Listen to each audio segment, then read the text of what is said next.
MINUSMA ale tesalit kana bila Mali armée gawo tɛmɛnen kɔfɛ Menaka fɛnɛ ye couvre-feu daminɛ jateminɛw y'a yira ko ni waati laban na dantɛmɛ wale talen ka musolakaw sɛgɛrɛ kosɛbɛ Gabon président kura y'a yira k'a fɔ ko a bɛna jaga président sara kɔ ka to ni sɔrɔsi sara ye balimaw aw bisimila ka don kibaru kɛnɛ kan kibara fɔlɔ min bɛ an bolo o de k'a yira k'a fɔ ko fɛn min ye tesalit kan ye ni ale tun bɛ MINUSMA bolo ni contingent tchadien tun bɛ yen nɔ i b'a k'a fɔ ko dɔgɔkun caman tɛmɛnen kɔfɛ sama la i b'a k'a fɔ ko fɛn min ye samedi don octobre kalo tile 21 i b'a k'a fɔ ko fɛn min ye MINUSMA ka ni sɔrɔsi minnu tun bɛ yen nɔ olu ye tesalit kan u ye a labila fɛn min ye an ka cɛdenw ye ni o ye Mali sɔrɔsiw ye olu ye kan na récupérer i b'a k'a fɔ ko ni cérémonie in kɔnɔna la i b'a k'a fɔ ko fɛn min ye Mali jalatigiw tun bɛ yen nɔ fo ka taa se contingent tchadien MINUSMA tɔgɔ la o jalatigiw fana tun bɛ yen nɔ i b'a k'a fɔ ko fɛn min ye MINUSMA ka drapeau o lajiginna ka Tchad drapeau fɛnɛ lajigin Mali drapeau ka o layɛlɛ ka o banban i b'a k'a fɔ ko commandant kura min bɛ yen nɔ Mali sɔrɔsiw tɔgɔ la a y'a yira k'a fɔ ko olu ye nin kan ye k'u y'a minɛ MINUSMA bolo ko nka ko k'a yira bɛɛ lajɛlen la k'a yira k'a fɔ ko MINUSMA ko a ma taa ka minɛn fosi to yen nɔ ko minɛn fɛn fɛn tun bɛ kan kɔnɔ ni o ye kɛlɛkɛminɛn fo ka taa se minɛn yɛrɛ ma ko n'u ma taa ni min ye i b'a sɔrɔ u y'o tiɲɛ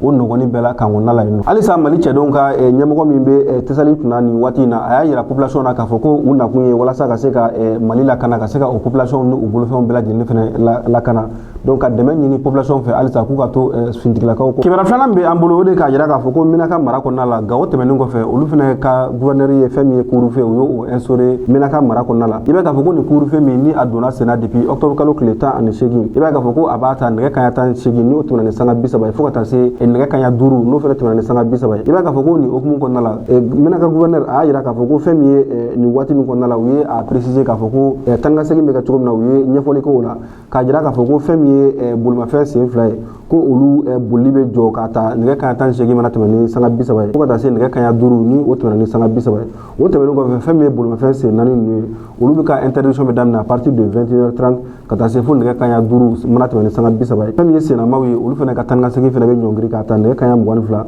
fo ka taa se nɛgɛ kanɲɛ 5 mana tɛmɛ ni sanga 30 ye a yira fana k'a fɔ ko fɛn min ye nin mesure min ye ni a bɛ couvre-feu ko fɔ ko fɛn min ye mɔgɔ minnu bɛ yen ni olu ye kɛnɛya baarakɛlaw ye fo ka taa se kunnafonidilaw ani minnu bɛ baara kɛ énergie du Mali la fo ka taa se minnu bɛ baara kɛ chômage la ni o ye ji baarakɛyɔrɔ ye i b'a k'a fɔ ko olu sen tɛ nin mesure in na nka o mɔgɔ fɛn mana sɔrɔ kɛnɛmana la f'a k'a sɔrɔ sɛbɛn jɔnjɔn fɛnɛ b'i bolo min b'a yira k'a fɔ ko yamaruya b'i bolo i ka se ka ye kɛnɛma o waati la halisa a y'a yira fɛnɛ k'a fɔ ko fɛn min ye mobiliw ka tan ka segin don ka bɔ Menaka dugu kɔnɔna la ko o fɛnɛ ɲɔngirilen don wa ko fɛn min ye civil lakaw ye k'olu ka se ka olu ka sɔrɔsiw ka fini ta k'a don kan na ko o fɛnɛ ma daga tuguni i b'a k'a fɔ ko waati ni waati k'a fɔ ko maaw ka mugu ci u yɛrɛ ma ko olu fɛnɛ ka se ka jɔ cogo min na a y'a yira k'a fɔ ko nin mesure min bɛ yen nɔ ni a bɛ couvre-feu k'o fɔ ko a tɛ tali kɛ dɔ wɛrɛ la ko walasa attaque terroriste minnu bɛ yen nɔ ni o tun bɛ ka caya Menaka dugu kɔnɔna la fo ka taa se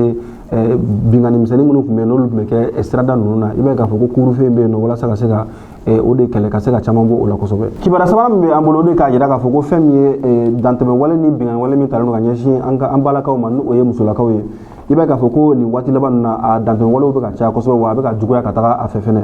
i b'a k'a fɔ ko kibaruya min sera a ma o de k'a jira k'a fɔ ko a ka ca ni kalo kelen sisan fɛn min ye jaw ye minnu ni a bɛ tɛmɛ bɔlɔlɔ siraw fɛ ja minnu kɔnɔna la i bɛ musolaka ye u lajabalen don kosɛbɛ a dɔw yɛrɛ bɛ yen nɔ i b'a k'a fɔ ko nin ye musolaka dɔ ye min ni a n'a furucɛ ka dalamaga hokumu kɔnɔna la i b'a k'a fɔ ko furucɛ ka sebaaya kɔnɔna la a ye muso bolo fila ka o tigɛ ka bɔ a la nin mankan in nin kɛra fɛn min ye Torokɔrɔbugu ni o ye Bamako district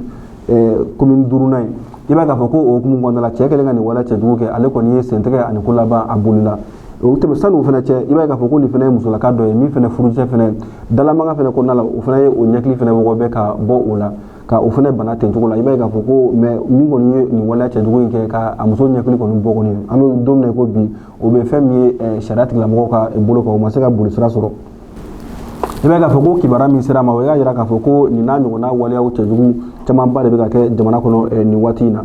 f'a nana kɛ sababu ye fɛn min ye an ka ministre de la justice ni o ye Kasoge ale y'a yira k'a fɔ ko nin waati in na ko gafew bɛ ka labɛn wa ko a bɛ sira ɲumanw yɛrɛ fɛnɛ kan walasa fɛn min ye nin dantɛmɛ wale ninnu ye fu bɛ se ka siri a dan na cogo min na kiiri ka sira fɛ PDF ni o ye association pour le développement des droits de la femme o ɲɛmɔgɔ y'a yira k'a fɔ ko fɛn min ye nin waati in ye ko sariya kan ka se ka gɛlɛya kosɛbɛ walasa maa minnu bɛ yen nɔ n'u bɛ nin waleya cɛjugu ta ka u furumusow ka u sɛgɛrɛ madame Jawara Bintu Kulibali a y'a yira k'a fɔ ko fɛn min ye nin dantɛmɛ wale bɛ ta ka musolaka minnu sɛgɛrɛ ko u ka hakɛ ko jamana yɛrɛ de kan ka cogo sugu bɛɛ lajɛlen kɛ walasa ka se ka o lakana